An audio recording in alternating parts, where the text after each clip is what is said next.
from the Fox 10 Gulf Stream, this is Next Weather. Well, thank you for joining us on Next Weather. I'm meteorologist Nicholas Herboso. Let's start with the upper air look. Let's see what's going on across our atmosphere today. So this is the eastern United States focused here. We have a ridge here that's across the eastern United States, and we have high pressure that's sitting off to our east. That's the typical thing that happens when we have ridging over the eastern United States. However, we are seeing some clouds that are starting to spill in here. We had some beautiful clouds out there today with those high cirrus, and this will continue to stream in. In fact, an isolated rain chance as we get towards tomorrow before our next storm system over the weekend.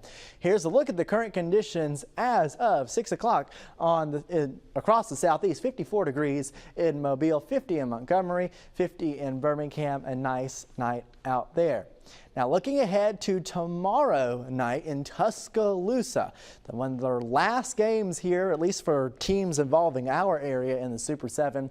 This is the Friday 7 o'clock kickoff for the 6A championship. The Saraland Spartans taking on Clay Chalkville, the Cougars. They're 58 degrees for this one, and we cannot rule out an isolated shower very late in the game. As I mentioned, there's a little bit of a shower chance on Friday, but otherwise it does look like a nice one out there with those temperatures in the 50, and good luck to Saraland.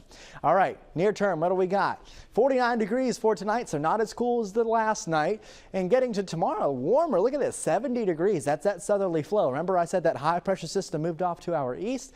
That generates east-southeasterly winds for us, ushering moisture in ahead of our next system. Next system comes here on the weekend. Saturday night is the main event, but some thunderstorms could be possible Saturday afternoon. That's why we have that 50% chance of rain there. And consider it a 90 to near 100% chance of rain overnight Saturday night into the Sunday. And you see that 60% on Sunday. Don't get too worried about it because that's all going to be in the morning. I mean, by the afternoon hours, we could even be mostly clear. Like, that's how efficient this front will be in kicking stuff out of here. So we also, with this cold front that's coming our way, we do have the potential for some strong storms. So a marginal risk, level 1 out of 5 for our area. But the main stuff is off to our west. Main thing with this squall line that will be moving through most likely overnight on Saturday night will be gusty winds. So make sure you have ways to get warnings. Here's a look at Futurecast. Let's go through it. So this is Friday, 2 p.m. here, possibility of some isolated showers, but no real issues. Then on Saturday in the afternoon, yes, we could have some thunderstorms that develop. So this is 10 a.m. on Saturday. You can already see a few showers out there, but as you get towards 4 o'clock Saturday, look, there's this big mass of showers, possibly some thunder out there. But now we're going to start watching off to our west. Remember I said squall line, and there it is. This is 9 o'clock on Saturday. So you notice most of the day on Saturday, some areas could go without rain. However, Saturday night, there it is. Even this forecast model now indicating some thunderstorms possible ahead of the line before that squall line pushes through. And I wanted to point this out. This forecast model is kind of doing what could happen across the area, which is some of these thunderstorms could become a little bit stronger and push some gusty winds through. That's how we have that gusty wind threat. Remember I said it clears out quickly? This is noon on Sunday.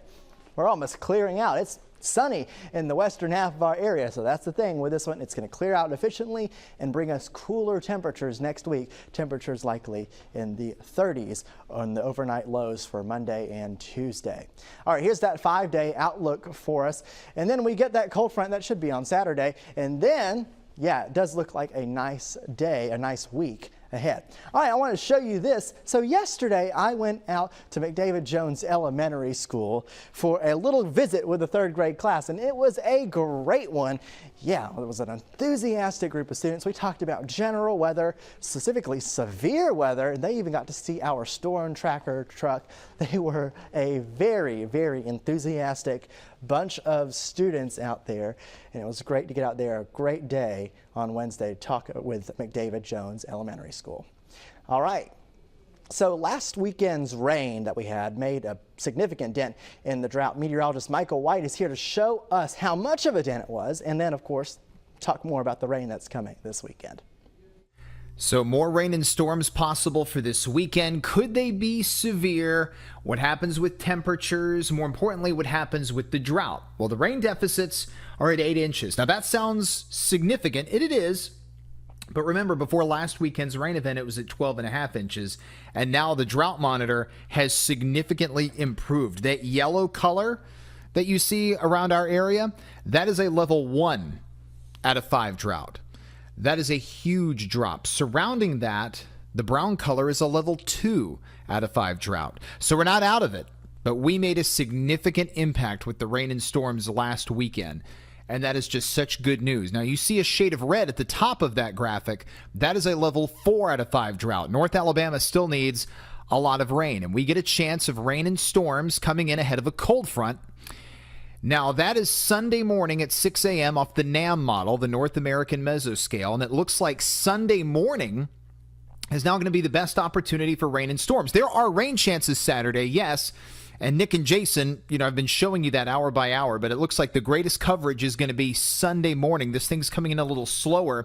And in order for there to be severe weather, you need humid air. We're going to have that. That's a look at the projected CAPE. That's your unstable air. And around the Gulf Coast, we would see that ahead of the approaching cold front. The cold front pushes in on Sunday morning. And that is why we have a level 1 out of 5 severe weather risk zone. That means severe weather possible but not probable. We'd have to look out for gusty winds, heavy rain, lightning. But overall, severe chances are low, but a strong storm or a severe storm cannot be ruled out when that line moves in. Now, this is not exactly the temperature range you'll see on the official forecast outlook. This is the National Weather Service blend of model data. You can see it will get a bit cold to start next week. Projected temperatures in the mid-30s, highs in the mid to upper 50s, and then mornings back in the mid-40s by next weekend with highs in the low 60s. So we stay out of the 70s. We don't see any extreme hard freezes, but certainly some chilly mornings will be in our future.